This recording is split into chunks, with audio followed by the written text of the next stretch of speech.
इंसानियत का मुजाहरा है। आपसे प्यार करने लगे युवा वाले मेरे ख्याल से। नहीं, हमने कभी उनको जो है बुरी नजर से देखा ही नहीं है। हमने तो ये भाई गाने हैं इंडिया के, इधर तो ये गाने हैं जो हमारी फिल्मों पे दिखा रहे हैं। हमारा हीरो जो है वो 70 साल की उम्र में भी 20 लोगों को गिरा देता है। और ये जो गाने हैं न शायरी है, न उसमें साज है, न लिरिक्स हैं। होना चाहिए कि ये जरा इनकरेज। अब कौन पाकिस्तानी फिल्में देखता है? आपने देखी है कभी? मेरे तो 25 साल में नहीं देखी है कोई पाकिस्तानी मूवी। तो ये जहांगीर की शरारत है असल में। अच्छा मरवा साहब, आपने कहा था बरसात के मौसम में, तो आज भी बरसात का मौसम है। अगली बात ही बोतल उठा लाया। मैं कौम की शरारत को समझ रहा हूँ। वो पूरे गाने में सबको बोतल ही नजर आ रहा। अच्छा मेरी बात सुनो, यकीन करो मैं बोतल का कभी शौकीन रहा ही नहीं हूँ। और ना होता तो खुदा की कसम डंकी की चोट पे कहता। झूठ नहीं बोला जाता है। वो भाई वो गाना मुझे पसंद है। अब सारी कौम जो है ना उसको खींच रही है कि कहीं बोतल से कोई ताने बाने निकल आए। कुछ भी नहीं मिलेगा।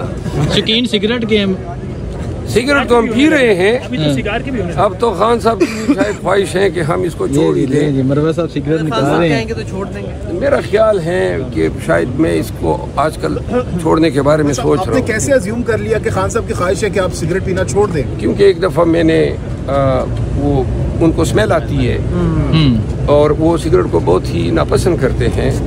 तो एक दफ़ा मुलाकात में जब हुआ तो वो जो उसने कहा कि सिगरेट पी है, तो मैंने कहा हाँ। उसने कहा कि यू नो इट।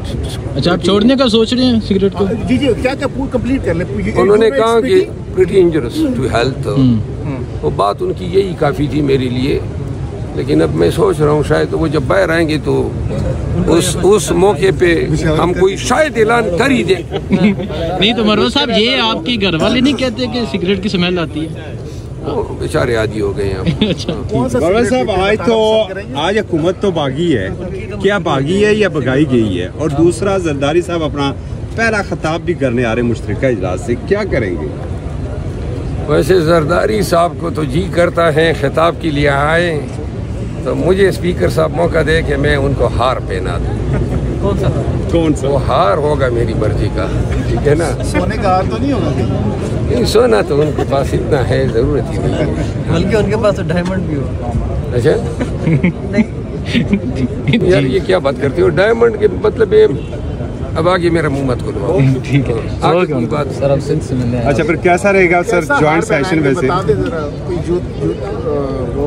आज का हुकूमत जवाब देगी सर? हाँ, आज का अपोजिशन जवाब देगी जॉइंट सेशन में? जो आज हुआ पार्टी की ये लाइन थी, डिसाइड हो गई। और इनको उन्होंने बदला ये दिया कि कोरम की निशानदेही कर दी ताकि हम इस पे पॉइंट ऑफ ऑर्डर पे बोल ना सके। बहुत सारे अहम नौइयत के मामलात थे जिन पे बोलना चाहिए था। कुछ ऑर्डिनेंसेस थी, वो टेंडर सबमिट होनी थी। वो सारा बिजनेस जो है वो नहीं हो सका। मेरा ख्याल है कि पीपल पार्टी की जो मोहतरमा है जिन्होंने निशानदेही की, शाजिया मरी साहब, उनको ये सोचना चाहिए था। वो उन्होंने शायद जज्बात में आके या गुस्से में आके ये फैसला कर लिया कि फिर ऐवान की कार्रवाई न हो। एक वकील के जिसके 32 साल इस दस्त की सयाही में गुजरे हैं, मैं ये समझता हूँ कि इससे ज़्यादा ताख़ीर पे इस मुकदमे को नहीं ले जाए, उसकी आज़ादी को नहीं ले जाया जा सकता। अच्छा मरवा साहब, एक सवाल उठाना चाहूँगा। बलूचिस्तान में 7 पाकिस्तानियों को गाड़ी से उतारकर पंजाब के शहरियों को वहाँ कत्ल कर दिया गया। ये वो लोग थे, 6 का तलक मंडी बहावलदीन से था, 1 का वजीराबाद से था, जो रोज़गार की तलाश में निकले थे और उन्होंने पाकिस्तान क्रॉस करना था। तो पहले तो आप इसका जिम्मेदार किसको समझते हैं? और दूसरा, ये लोग रोज़गार की तलाश में निकले थे, रोज़गार के लिए बाहर निकले थे, बहुत सी बहनों का ये सहारा थे। तो इस वाक़े के हवाले से क्या कहना चाहेंगे? मीडिया भी इसको रिपोर्ट नहीं कर रहा। ये मुल्क में जितनी कारकर्दगी, कार्रवाई और एनर्जियाँ पीटीआई की बेखनी पे सर्फ हो रही है, और जितना पैसा, जितनी ताकत 2 साल में पाकिस्तान तहरीक इंसाफ को एलिमिनेट करने में ज़ाय किए गए। अगर इसका 10% भी ये पाकिस्तान की रियासत, इसके इदारे, पुलिस, एजेंसियां सब मिलके पाकिस्तानियों को तहफ़्फ़ुज़ देने के लिए सर्व करती है तो ऐसे वाक़यात की रोकथाम हो सकती। मंडी बाउद्दीन के लोग वैसे ही इतने मुखलिस और इतने बेहतरीन पाकिस्तानी हैं, बड़ा दुख हुआ। जनाजे जाएंगे, वो रोजगार कमाने के लिए गए थे और क्यों मारे गए? यानी कि ये सूबाइयत को और तासुब को हवा देने के लिए, सूबों में नफरत पैदा करने के लिए। उन बेचारों का क्या कसूर था? लेकिन इस पे अफसोस नहीं करना चाहिए, बल्कि मातम करना चाहिए अपने रियासत के उन इदारों को जिनको बिलियन रुपीस हम दे रहे हैं तहफ़्फ़ुज़ के लिए, और तहफ़्फ़ुज़ जो है पाकिस्तानियों को नहीं मिला। खैबर पख्तूनख्वा प्रैक्टिकली बदअमनी की तहवील में आ रहा है 2 साल से, और यही हालत जो है बलूचिस्तान की है। हमें सबसे ज्यादा जरूरत है रूल ऑफ लॉ की, और फिर दूसरी जो है अमन की। ये हमारी तरजीहात नहीं है। ये शायद मौजूदा वक्त के सबसे बड़े विक्टिम यही 2 एलिमेंट्स हैं। सर मरवत साहब, हमेशा ये देखा गया जब मुल्क की सबसे बड़ी पॉलिटिकल पार्टी और इदारों के दरमियान कभी तनाव आता है तो कोई ना कोई बीच में मर्द मेहरबान होता है जो उसको गैप को फिल करता है अवाम के वसीतर मफाद में। आप समझते हैं अब अवाम के वसीतर मफाद में एक लार्जेस्ट पॉलिटिकल पार्टी है PTI, उसके दरमियान और इदारों के दरमियान कोई बीच बचाव होना चाहिए, मुफाहमत होनी चाहिए ताकि मुल्क आगे बढ़ सके। ये मेहरबान जो आता है या पहले भी आया है, ये पहले भी अगर ना आता तो मुल्क पे शायद ये हालात नाजिल ना होते। काम क्या है इदारों का? हम सियासतदानों का या पार्टियों का तो अपना काम है सियासत करना, तो लिहाजा जिसका काम उसी को साजे। ये क्या बात हुई कि जनाब अली, देखिए हम अब मसलियतों से गुजर चुके हैं।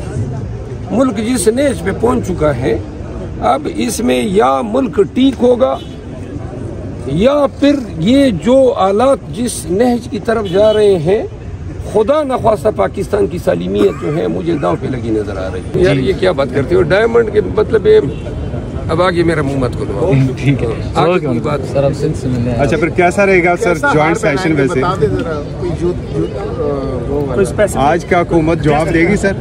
हाँ, आज का अपोजिशन जवाब देगी ज्वाइंट सेशन में? जो आज हुआ पार्टी की ये लाइन थी, डिसाइड हो गई, और इनको उन्होंने बदला ये दिया कि कोरम की निशानदेही कर दी ताकि हम इस पे पॉइंट ऑफ ऑर्डर पे बोल ना सके। बहुत सारे अहम नौइयत के मामलात थे जिन पे बोलना चाहिए था। कुछ ऑर्डिनेंसेस थी, वो टेंडर सबमिट होनी थी, वो सारा बिजनेस जो है वो नहीं हो सका। मेरा ख्याल है कि पीपल पार्टी की जो मोहतरमा है जिन्होंने निशानदेही की, शाजिया मरी साहब, उनको ये सोचना चाहिए था। वो उन्होंने शायद जज्बात में आके या गुस्से में आके ये फैसला कर लिया कि फिर ऐवान की कार्रवाई न हो।